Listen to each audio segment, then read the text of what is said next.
네, 김진팔입니다. 여기 보시면은 이 집이 여기 이거고요. 요 집이 여기 있고요. 요 집이 여기 있고요. 그 다음에 요 집이 여기 있고요. 요 집이 여기 있고요. 이 집은 여기 있고요. 네, 이 정도면 똑같죠. 요 뒤에 있는 네모난 요것도 여기 있고요. 네, 영상을 보시면 네, 러시아군이 이 자리에서 깃발을 흔들고 있는 그러한 장면입니다. 이렇게 점점 줌아웃을 하면서 넓은 화면을 보여주고 있는 그러한 영상입니다. 네. 네, 이 장소는 콘스탄티노프카에 있는 강 이쪽 동쪽에 있는 바로 이 집 여기였습니다. 여기에서 10km를 자로 재보았습니다. 여기 10km를 재면 여기까지인데요. 여기까지는 최소한 우크라이나군의 드론 부대가 없다는 그런 정황 증거가 될 수 있겠죠. 왜냐하면은 드론에 맞으려고 여기서 이러고 왜 나와 있겠습니까? 그렇진 않겠죠. 네, 그래서 ISW 지도를 한번 보시면 그 장소는 어디냐? 네, 여기에서 나온 영상이었습니다.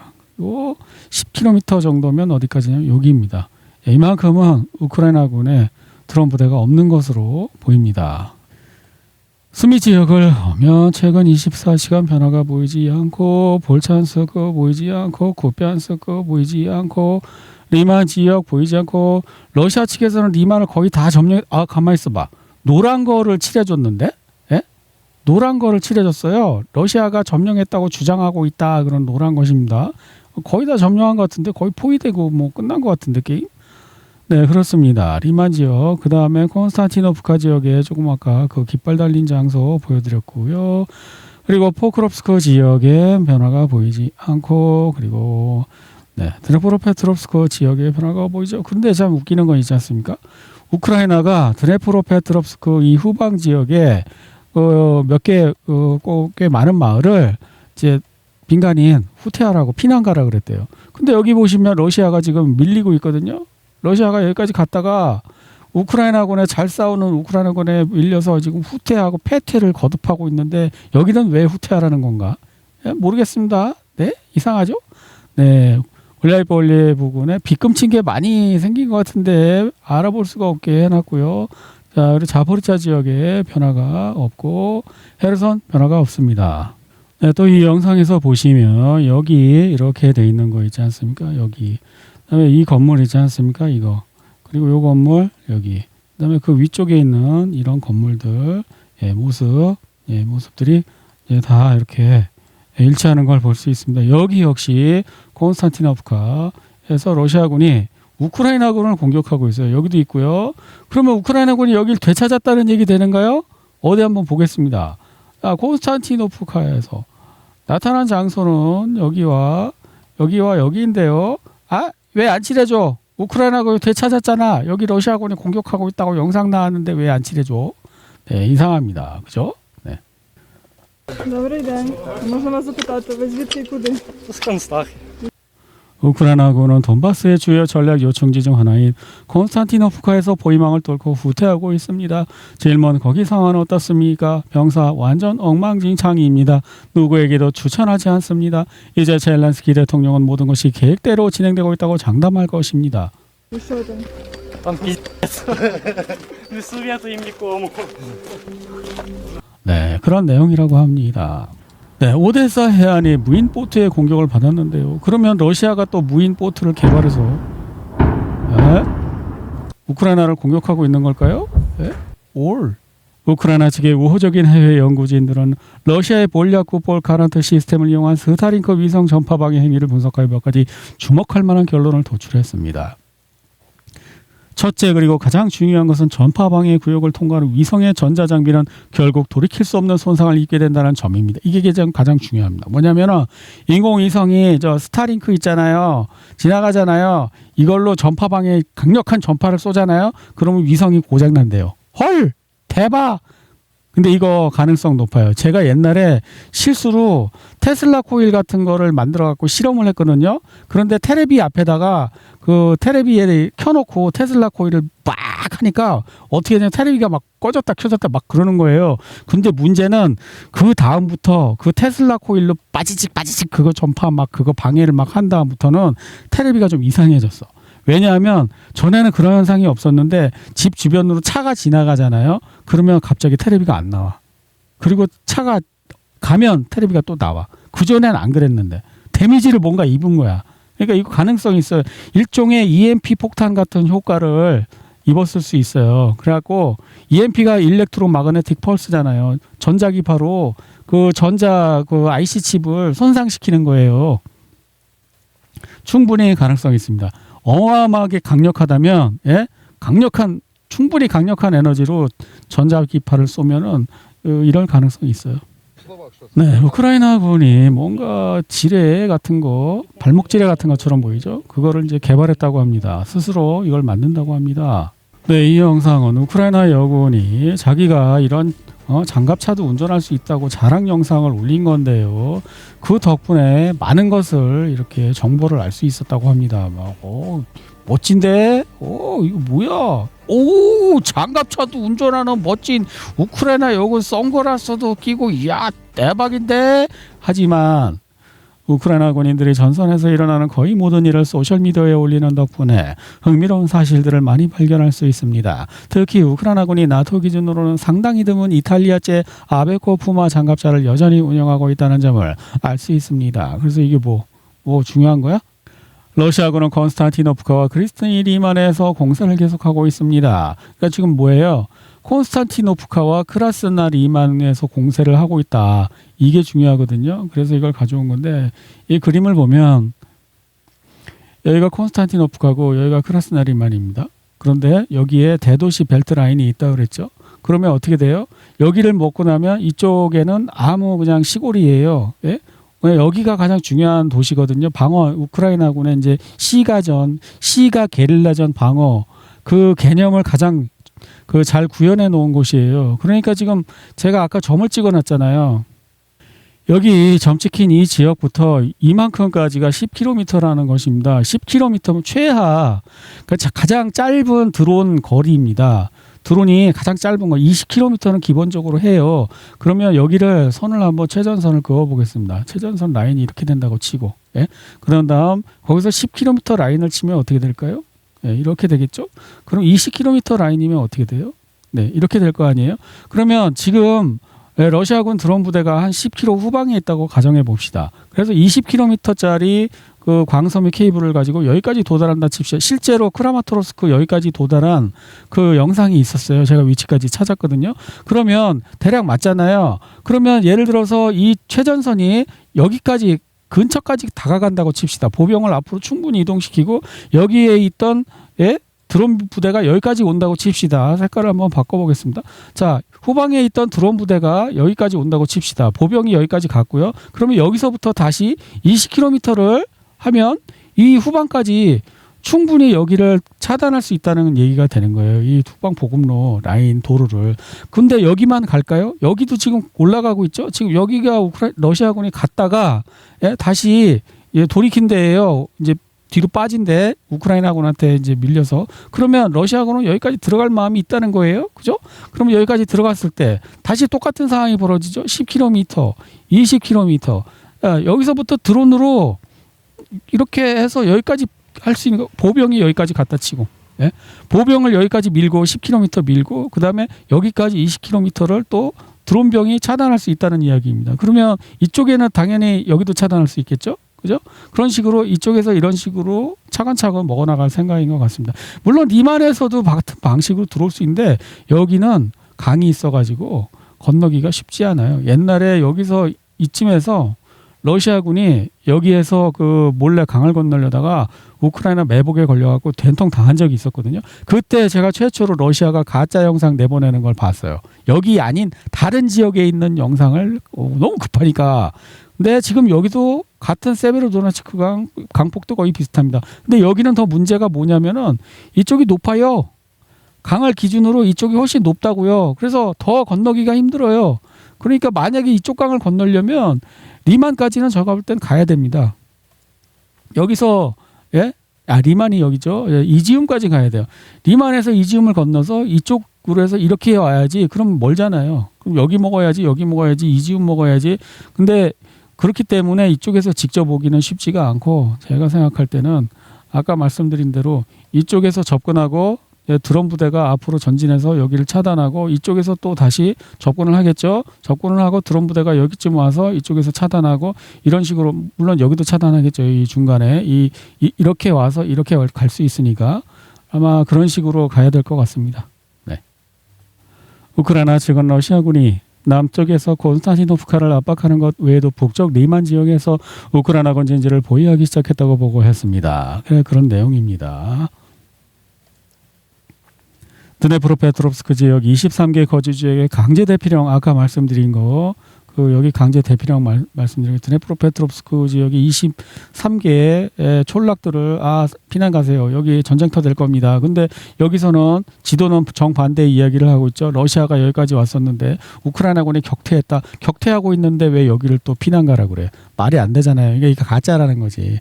영상에만 찍히기 위해서 사람들 갈아놓고 영상 찍히면은 야 우리가 먹었다 하지만 여기는 그냥 먹은 게 아니고 뭐예요? 영상만 찍고 빈 회색지대? 드론들만 왔다 갔다 하는 회색지대? 그런 거라는 거죠. 예. 그리고 앞으로 뺏길 가능성이 있기 때문에 여기 피난민들 나가라는 거죠. 네, 오늘도 이건 뭐야? 이거는 소리가 안 나와서 모르겠는데 길거리 강제납치 징병관들 있는 사무실에 폭탄이 터졌나 봐요. 지금 그런 모습이죠. 그죠? 예. 이것도 길거리에서 또 강제납치하는 거고요. 이것도 그런 영상입니다. 네, 그래서 우크라이나군은 이제 프랑스 TV에 나오는데 최대 900유로까지 준다고 우크라이나에서 싸우면 그걸 어떻게 믿냐? 야, 최전방에 대포밥으로 그냥 보내버리고 죽으면 실종 처리해버리면 돈 안 줘도 되는데 바보들이나 가겠지. 벨고로드에서 드론 공격으로 트럭 운전사 1명이 사망했습니다. 네, 오늘도 러시아는 또 키예프와 기타 미사일을 공격하고 있습니다. 그리고 드네프로페트롭스크에 또 에너지 시설 공격당했고 또 계속 나오고 있어요. 그리고 이거는 브리안스크 지역에서 벨라루스 어린이들이 버스를 타고 가는데 우크라이나 드론에 공격당해서 여성 1명이 사망했고 나머지 부상자가 생겼다고 합니다. 그래서 그 위치는 어디냐? 여기라고 합니다. 여기가 어디냐면은 벨라루스에서 이렇게 가다가 이 도로 어디에서 공격을 당했다는 것입니다. 여기가 우크라이나고요. 여기가 벨라루스고 여기가 러시아잖아요. 벨라루스에서 러시아 쪽으로 이렇게 지나가는데 여기 드론이 와갖고 이 버스를 공격했다. 그러한 이야기입니다. 왜 그랬을까요? 예? 지금 러시아하고도 싸우기 힘들어 죽겠는데 여기다 벨라루스 애들을 건드리면 벨라루스가 정식으로 전쟁이다! 그럴 수도 있잖아요. 얘네들 왜 그랬을까? 바보들 아닌가? 벨라루스 애들 타고 있는지 몰랐나? 우리는 이를 민간인을 대상으로 한 또 다른 테러 행위로 간주합니다. 벨라루스 외무부 민스크는 우크라이나 측에 철저한 해명을 요구한다. 벨라루스 조사관들이 수사 지원을 위해 러시아로 파견됐다. 트럼프 대통령은 유가 변동에 따라 러시아에 대한 더욱 강력한 제재를 고려하고 있다고 밝혔습니다. 미국이 러시아산 석유에 대한 제재를 면제받았던 것을 오늘로 만료되었습니다. 트럼프 대통령은 우크라이나가 미국산 미사일 아마도 패트리어트 미사일을 자체 생산할 수 있도록 허가를 요청했으며 미국은 그 요청을 검토할 것이라고 말했다. 해주면 해주고 안 해주면 안 해주는 거지. 검토는 뭐야. 트럼프는 푸틴에 대한 비난을 일축했습니다. 블라디미르 푸틴이 우크라이나 분쟁에 큰 책임이 있다고 생각하십니까? 해결책을 찾고 싶기 때문에 이 문제에 대해서는 언급하고 싶지 않습니다. 물론 해결책을 찾는 것은 쉬운 일은 아닙니다. 우크라이나는 전진하여 진지를 사수하고 있는 한편 러시아는 후퇴하고 있습니다. 그렇기 때문에 후퇴하고 있는데 왜 민간이 대피 명령을 왜 내리는 거야? 그렇기 때문에 우리는 모두 방공 시스템, 추가 시스템, 요격 미사일 그리고 장거리 무기 공급을 늘리기로 합의했습니다. 마크롱도 뻥치고 있는 것 같은데 젤렌스키 대통령이 전선 상황을 전하며 말했다. 트럼프는 G7 정상회담에서 젤렌스키를 노골적으로 무시하며 인사조차 하지 않았다. 마크롱 대통령은 미국과 이란 간의 기본 합의가 체결된 후 러시아와 우크라이나 간의 접촉이 가능해지기를 바라는 마음으로 젤렌스키 대통령을 정상회담에 초청했다. 트럼프는 자신의 행동을 통해 우크라이나가 더 이상 미국에 의존할 수 없다는 것을 분명히 했다. 정상회담에서 새로운 대러시아 제재에 합의했다는 보도도 나왔지만 미국이 이에 참여할지는 확실하지 않습니다. 마크 카니 캐나다 총리는 G7 정상회담 이후 트럼프 대통령의 우크라이나에 대한 태도가 바뀌었다고 밝혔습니다. 유럽 국가들은 트럼프 대통령에게 러시아에 대한 압박을 강화하고 키예프에 대한 지원을 늘리도록 압력을 가했습니다. 그런데 이게 왜 이런 상황이 벌어졌냐면 이란하고 그 협정을 하는데 유럽의 협력이 필요했대요. 아마 그 제재 해제 같은 거 있잖아요. 유럽도 그 이란에 제재한 게 있었나 봐요. 근데 해제하겠다고 그랬으니까 야 너네도 해제해라. 그럼 우리 뭐 줄 건데 우크라이나 도와줘? 뭐 이런 식으로 아마 거래를 했던 것 같습니다. 러시아에서는 유럽에 러시아의 레드라인을 보여주기 위해 상황을 더욱 악화시켜야 한다고 생각합니다. 이거는 우크라이나 방송 스카베이바 화면인데요. 한 가지 정보를 공유하고 싶습니다. 며칠 전 러시아 외무부 관계자들과 이야기를 나눴습니다. 고위급 관리들은 아니었고 비교적 온건한 2, 3선급 인사들이었습니다. 하지만 그들의 분위기는 저를 불안하게 했습니다. 그들은 우크라이나의 서방과의 대립에서 서유럽에 러시아의 레드라인을 보여주기 위해 상황을 더욱 악화시켜야 한다고 말했습니다. 우크라이나를 지원하는 서유럽의 군수 산업 기업들을 공격해야 한다는 발언도 들었습니다. 심지어 전술 핵무기 사용 가능성까지 언급할 사람들도 있었습니다. 이러한 견해가 러시아 대통령과 최고 지도부의 생각인지는 제가 판단할 수 없습니다. 완어는 또 누굴까? 브라질 대통령 룰라 다 실바는 G7 정상회담 후 우크라이나를 지원했던 국가들이 이미 지원에 지쳤다고 밝혔습니다. 그는 이번 정상회담에서 서방 국가들이 우크라이나 분쟁 종식을 진정으로 바라는 모습을 처음으로 목격했다고 언급했습니다. 안토니오 아코스타 유럽연합 이사회 의장이 푸틴 대통령과의 대화 가능성을 모색하기 위해 모스크바와 접속했다. 그의 보좌관은 향후 회담 가능성에 대비해 러시아 고위관리와 2차례 통화를 가졌다. 블룸버그 통신은 유럽이 우크라이나 사태와 관련하여 러시아와 협상을 시작했다고 보도했습니다. 유럽인들은 러시아가 왜 EU를 협상의 중재자로 받아들이지 않는지 의아해하고 있습니다. 그들은 자신들이 전쟁에 직접 관여하지 않았고 어떤 식으로든 공보가 아니라고 무기 파는데 무기를 팔고 그 뒤에서 다 돈도 주고 싸운 돈도 니네 러시아 돈도 뺏어서 우크라이나 주는데 그게 중재자라고? 말도 안 되는 소리 하고 있어. 이거 저 처음 알았는데요. 러시아에 승용차 의무 검사가 없답니다. 한국은 2년마다 검사 받아야 되잖아요. 내 차를 내가 알아서 잘 할 텐데 왜 애도 아니고 국민을 애 취급한다 되게 기분 나쁘고 있었거든요. 근데 러시아는 안 하고 있다가 이제 한대요. 근데 왜 그러냐면 돈 때문에.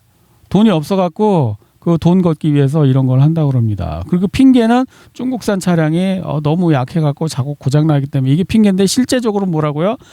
돈 때문에. 이거를 하면은 세수 확보가 되기 때문에 한다고 합니다. 한국도 지금 세수 확보 때문에 그러는 거 아니야? 돈 뜯어내려고? 내가 볼 때는 그런 것 같은데.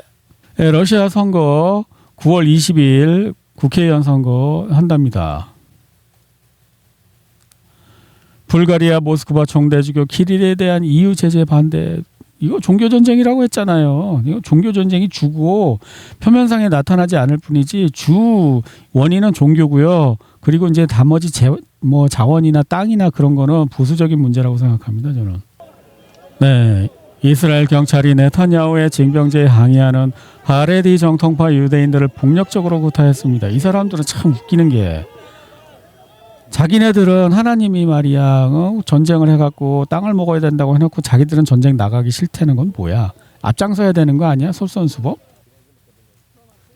금요일까지도 금요일 이후에도 레바논에서 철수는 없을 것입니다. 우리는 레바논에서 이스라엘 방위군의 완전한 작전 자유를 보장할 것입니다.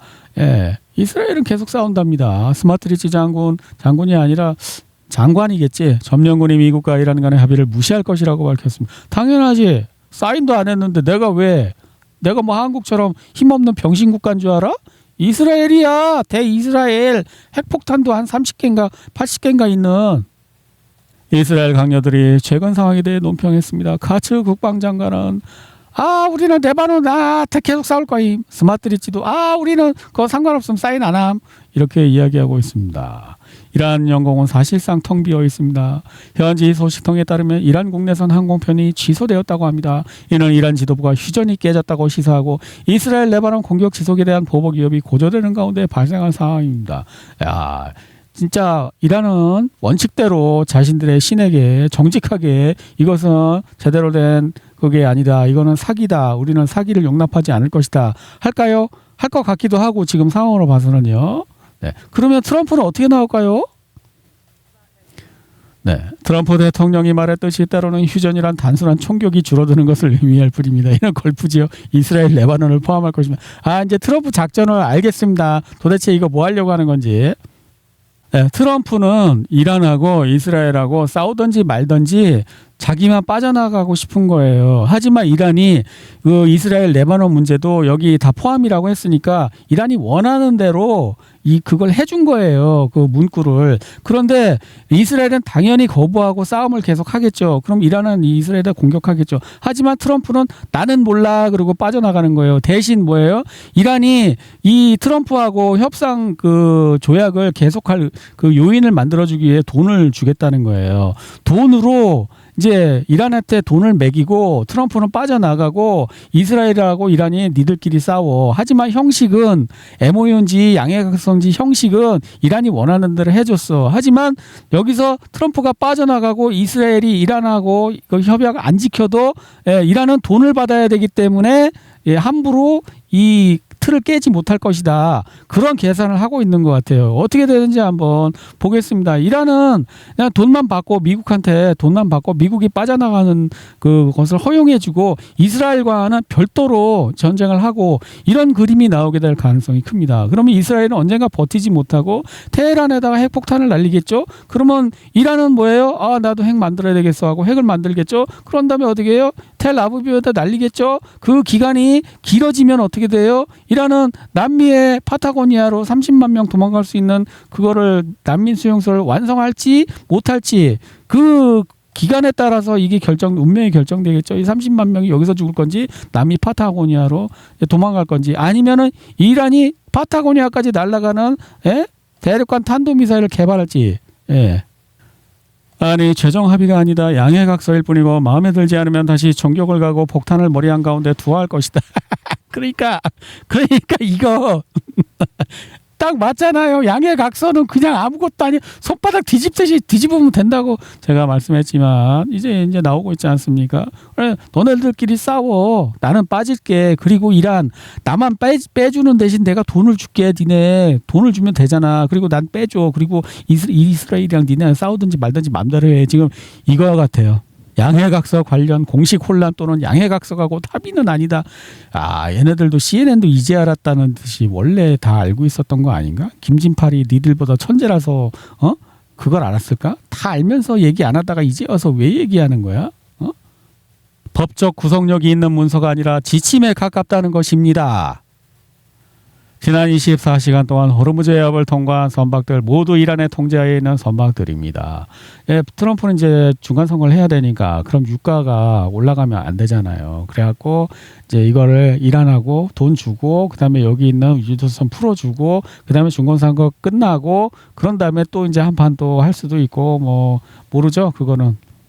바가이 이스라엘에 대한 결견에 이스라엘의 레바논 공격이 계속된다면 이는 미국의 약속 위반으로 간주될 것입니다. 우리는 미국과 시오니스트 세력을 차별하지 않지만 방법과 메커니즘에 대한 양측의 의견 차이는 분명하고 명백합니다. 시오니스트 세력은 어떠한 외교적 해결책에도 기회를 주려 하지 않습니다. 미국은 시온주의 세력이 이 문서에 이란에 약속한 사항을 존중하도록 강제할 책임이 있다. 만약에 미국이 최소한 11월 초 그 중간 선거 때까지만이라도 여기서 이스라엘이 여기다 뭐 공중 구비기 해갖고 공중 구비에서 이란 공격하는 거 안 도와주고 그냥 이스라엘이 여기서 레바논과만 싸우는 거는 그냥 내버려두고 이란이 그것 때문에 이스라엘에 공격하는 것까지도 그냥 내버려둔다면 이란은 이 주변에 있는 미군 기지는 공격하지 않을 수도 있어요. 왜냐하면 이제 돈을 받아야 되잖아. 돈을 한 방에 선불로 주는 게 아니라 뭐 단계적으로 준다고 하니까 최소한 60일 동안은 그걸 기다려줘야 될 거 아니에요. 그러니까 미국이 여기서 공중구비기로 이스라엘이 이란을 폭격하거나 하는 걸 도와주거나 하지만 않는다면 그냥 빠져 있으면 그냥 이스라엘하고 이란 간에 공방전으로만 끝날 가능성이 있어요. 이스라엘은 또 뭐 이쪽 어디 뭐 아제르바이잔이나 이런 데 해갖고 또 할 수도 있겠죠. 하지만 미국은 11월 초 중간 선거 때까지는 빠질 수도 있다. 정확한 건 알 수 없지만요.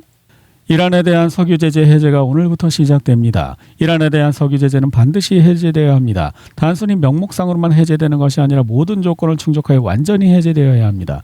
이란은 석유를 판매할 수 있어야 하고 운송 및 보험에 문제가 없어야 하며 보험은 이거 영국이 들어주는 거 아니에요. 그러니까 G7에 가갖고 영국한테 야 이란 석유 이거 판매할 수 있어야 되니까 이거 보험 좀 들어주라 이런 것도 할 수 있죠. 그러면은 대신 뭐 해줄 건데? 그러면 야 우크라이나에 뭐 패트리어트 그거 만드는 거 내가 좀 생각해 볼게. 이런 얘기를 할 수 있죠. 없어야 하며 석유 판매 수익도 확보되어야 합니다. 이거 뭐예요? 석유 판매 수익 뭐로 하겠어요? 달러. 달러를 또 그 스위프트 제재 시스템에서 이렇게 돌려야 될 거 아니에요. 현금으로 지폐로 거래할 수는 없잖아요. 그죠? 이란에 대한 석유 제재 해제는 오늘부터 시작되며 협상 기간 동안 계속될 것입니다. 그러니까 협상 기간이 60일이니까 60일 동안은 그 이란이 석유를 달러로 그 거래할 수 있는 거 아니에요. 그런데 만약에 이란이 미국 뭐 기지나 뭐 이런 데 공격하면 깨지는 거 아니에요. 그러니까 이란도 미국을 공격하지 못할 안전장치는 있는 거예요, 지금. 다만 미국도 이스라엘이 이란을 공격하는 걸 도와주지 않고 자기들끼리 싸우는 거를 방관하기만 한다면은 이거는 유지될 가능성도 있다고 봐요. 이란 외무부 대변인 이스마일 바가이는 이란의 미사일은 발사를 위한 것이지 협상의 대상이 아니다. 우리 미사일은 언급조차 꺼린다. 이란의 방어 능력은 어떤 절차에서도 어떤 당사자와도 논의 대상이 되지 않을 것이다. 당장 파타고니아까지 날아가는 ICBM 만드십시오. 시간 끄는 거 허용하려면. 벤 샤피로는 미국과 이란 간의 양해각서 때문에 격분하고 있다. 이거 격분하는 척일지도 몰라요. 어차피 MOU이기 때문에 언제든지 끊을 수 있거든요. 그리고 사실 이스라엘도 지금 힘든 상태거든요. 지난번에 12일 만에 휴전하다고 만세 불렀는데 지금은 2달이 넘어 몇 달이지? 하여튼 꽤 오래 이거를 전쟁을 하고 있어요. 그러니까 지금 이스라엘도 잠깐 쉬고 싶을 수도 있어요. 이란은 제재 완화, 동결자금 해제, 석유 수출 허가 그리고 3천억 달러 규모의 재건 기금을 받았습니다. 미국은 이란이 핵무기를 개발하지 않겠다는 모호한 약속을 재확인받았습니다. 이보다 더 철저한 항복은 상상하기 어렵습니다. 이 사람 누군데? 애덤 시프 상원의원. 하지만 이란이 발표한 양해각서 뭔가 미국이 발표한 거는 다르답니다. 이란이 하는 말이 더 맞을 가능성이 높아요. 다른 나라들의 미사일을 보유하고 있다면 그들이 보유하지 못하는 것은 다소 불공평하다고 생각합니다. 트럼프 이란의 탄도미사일에 대해 연구. 그러면 핵은 다른 나라들도 핵을 가지고 있는데 이란만 못 가지는 건 불공평하지 않아? 한국은, 일본은, 필리핀은 또 뭐 기타 다른 나라들은 그 서울역 노숙자는 김진팔은 다 갖고 있는데 김진팔만 핵무기가 없다는 건 불공평하지 않나? 나는 길거리 노숙자도 다 핵무기가 있으면 세계 평화가 올 거라고 생각해요. 왜냐고요? 노숙자가 나 못 살겠어. 그냥 죽을래. 야, 나 혼자 죽기 억울하니까 같이 죽을래. 핵폭탄 터뜨릴래. 그럼 잠깐만요. 노숙자님. 모자란 거 있으세요? 좀 말로 합시다. 예. 나 몰라. 나 이제 나이 먹고 처자식도 없고 혼자 늙어서 벽에 똥칠하게 죽게 생겼는데 내가 뭐 젊음을 돌이켜줘도 나는 다 싫으니까 그냥 핵폭탄 터뜨릴래. 예. 말로 합시다. 저 아쉬운 거 모자란 거 있으면 제가 보태드릴게요. 이렇게 세계 평화에 도움이 될 것 같아요. 저는 길거리 노숙자도 다 핵을 가진 그런 세상이 진정한 평화. 인간은 선하지 않다고 저는 보기 때문에 성악설을 믿기 때문에 악한 인간은 목에다 칼들이 대고 그 멸망의 균형. 그걸 뭐라 그러지? 상호 확증 파괴. 상호 확증 파괴로만 인간은 평화를 유지할 수 있다고 믿는 사람이기 때문에 길거리 노숙자도 핵을 가지면 전 인구 70억 명이 상호 확증 파괴의 능력을 갖게 되는 거지. 그러니까 평화가 올 거예요. 트럼프, 우리는 이스라엘에서도 합의서 3원을 보냈습니다. 그들은 좋은 파트너였습니다. 저는 그들이 헤즈볼라에 대해서 더 잘 대처할 수 있다고 생각합니다. 그들이 스스로를 보호하지 말아야 된다는 말이 아닙니다. 제 요점은 드론 2대가 사막으로 발사되어 아무런 피해 없이 추락했는데 베이루트 건물들을 완전히 파괴할 필요는 없다는 것입니다. 웬일로 합리적인 얘기를 하지? 가끔 제정신이 돌아올 때도 있나 봐. 네, 오늘 마틴 암스트롱이 나와갖고 8월 달에 아시아에서 지정학적 사건이 발생할 위험이 있다고 자신의 컴퓨터가 예측했다고 합니다. 또 이것 말고도 굉장히 많은데요. 1시간이 넘는데 이거는 볼만해요. 이 사람이 하는 얘기는 쓸데없는 소리가 하나도 없고 다 그 알짜배기 엑기스만 뽑아서 1시간을 했기 때문에 제가 무조건 긴 거를 싫어하는 건 아니에요. 길만 해서 긴 거는 환영이지만 길 필요가 없이 30초에 끝낼 수 있는 걸 12분 하는 걸 기분 나빠하는 거예요. 이 사람은 10시간 해야 될 걸 1시간으로 끝냈으니까 이 사람 거는 볼 수 있어요. 제가 이제 텔레그램에 링크해 드리겠습니다. 아니면 이거를 유튜브에 검색하면 나와요. 마틴 암스트롱 검색하면 이거 나올 거예요.